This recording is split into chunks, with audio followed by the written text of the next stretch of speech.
Welcome, nerds, to the movie news for the week. This is where we're going to be talking about all of the nerdy and/or pop culture related movie news that we can get our grubby little hands on. So, like, if it's been announced, if there's a new trailer, if there's casting, all of that's gonna be here. So let's get into that, shall we?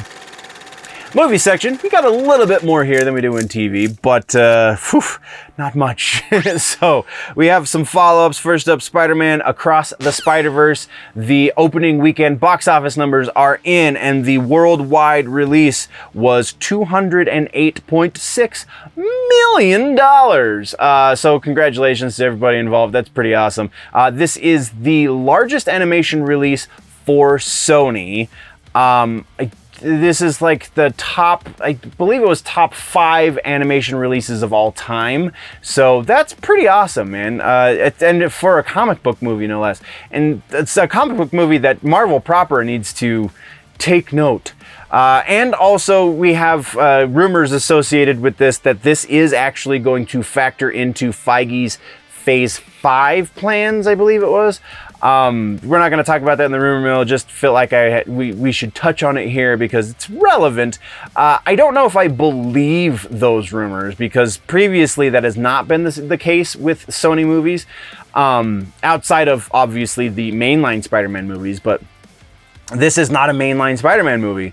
This is something that happens really in the periphery as far as the MCU as a whole goes. So it will be interesting if that happens. I just don't think it's going to happen. At the very least, it's not going to happen on the level that the rumor seems to imply. So from there, we have another follow-up. The Nosferatu remake movie has finished principal photography. That's awesome. Don't have any other updates there. As soon as we do, we will talk about it, but that's what we got. So our other update is the Captain America 4 movie subtitle craziness that's been going on. There was a rumor a couple weeks ago saying that it was very potentially they are changing the subtitle in order to add Hulk to the name somehow, or something Hulk related. Well, that seems to be a little bit off base because they just announced the new subtitle and it is Brave New World instead of New World Order. So just kind of an alternate play on the original subtitle,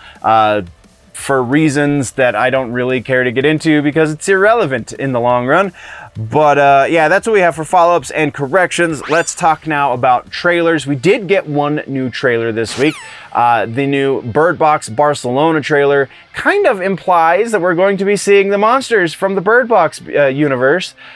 And I don't know how I feel about that. Like, it'll be interesting to see what they actually look like, but it will also be disappointing to see what they actually look like because much like other movies that have similar premises in that there's a faceless monster terrorizing people, as soon as you see the monster, it's a letdown because the imagination is much more powerful than what you can see with your eyes.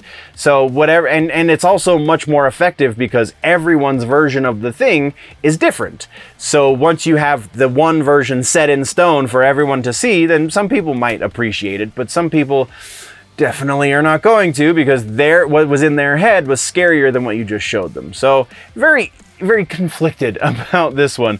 The release date, did we get the release date? Yeah, July 14th. Also, we now know that Bird Box Barcelona will be launching on Netflix July 14th. So go check out the trailer.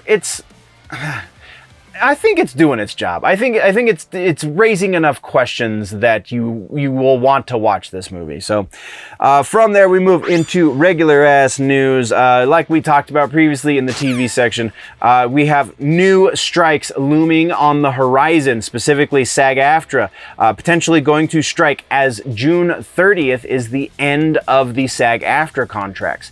So they are in negotiations currently with the AMPTP, and if those negotiations don't go well and we hit June 30th, then they're going to strike. That's right. And it was officially voted on in the SAG-AFTRA ranks that I think it was a rather overwhelming number of people who voted decided that strike was necessary, though it should be noted that less than half of the eligible voters actually voted.